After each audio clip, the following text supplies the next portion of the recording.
नमस्कार दोस्तों, कर्मशु की पौराणिक कथा में आपका स्वागत है। आज जो कथा मैं आपके सामने लेकर आई हूँ वो है पद्मनी एकादशी व्रत कथा। तो आइए सुनते हैं मेरे यानी प्रतिमा के साथ पद्मनी एकादशी की व्रत कथा को। अधिमास के कृष्ण पक्ष की एकादशी को पद्मनी एकादशी या कमला एकादशी कहते हैं। वैसे तो प्रत्येक वर्ष 24 एकादशियां होती हैं। जब अधिमास या मलमास आता है तब इनकी संख्या बढ़कर 26 हो जाती है। अधिमास में 2 एकादशियां होती हैं जो पद्मनी एकादशी और परमा एकादशी के नाम से जानी जाती हैं। इस एकादशी के व्रत से मनुष्य विष्णु लोक को जाता है। इस एकादशी के व्रत का विधान विष्णु जी ने सर्वप्रथम नारद जी से कहा था। यह विधान अनेक पापों को नष्ट करने वाला तथा मुक्ति और भक्ति प्रदान करने वाला है। यह सुंदर कथा महर्षि पुलस्त्य ने नारद जी से कही थी। एक बार कीर्तिवीर ने रावण को अपने बंदी गृह में बंद कर लिया। उसे महर्षि पुलस्त्य ने कीर्तिवीर से विनय करके छुड़ाया। इस घटना को सुनकर नारद जी ने महर्षि पुलस्त्य से पूछा, हे महर्षि, इस मायावी रावण को जिसने सभी देवताओं सहित इंद्र को जीत लिया था, कीर्तिवीर ने उसे किस प्रकार जीता? कृपया कर मुझे विस्तार पूर्वक बताइए। महर्षि पुलस्त्य ने कहा, हे नारद, आप पहले कीर्तिवीर के उत्पत्ति की कथा सुनो। त्रेता युग में महिष्मती नामक नगरी में कीर्तिवीर नाम का एक राजा राज्य था। उस राजा की 100 स्त्रियां थीं। उनमें से किसी के भी राज्य का भार संभालने वाला योग्य पुत्र नहीं था। तब राजा ने सम्मान पूर्वक ब्राह्मणों को बुलाया और पुत्र की प्राप्ति के लिए यज्ञ करवाए, किंतु सब व्यर्थ रहे। जिस प्रकार दुखी मनुष्य को भोग नीरस मालूम पड़ते हैं, उसी प्रकार राजा को भी अपना राज्य पुत्र बिना दुख में प्रतीत होता था। अंत में वह तप के द्वारा ही सिद्धियों को प्राप्त जानकर तपस्या करने के लिए वन को चला गया। उसकी स्त्री वस्त्रालंकारों को त्याग कर अपने पति के साथ गंधमादन पर्वत पर चली गई।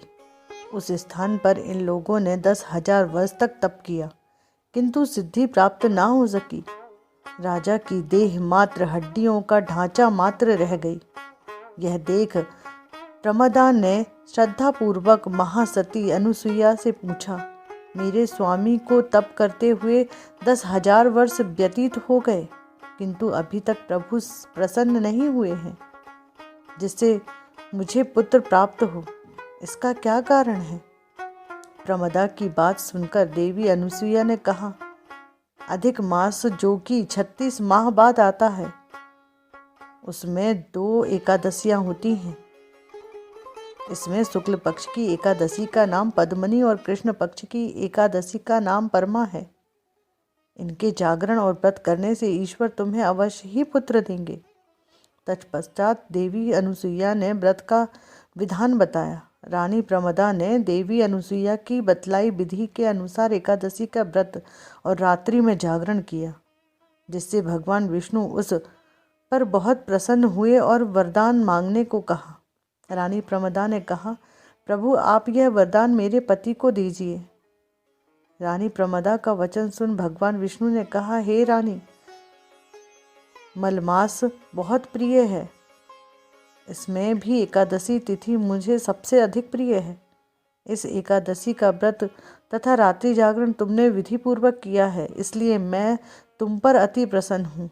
इतना कहकर भगवान विष्णु ने राजा से कहा, हे राजन, तुम अपना इच्छित वर मांगो, क्योंकि तुम्हारी स्त्री ने मुझे प्रसन्न किया है।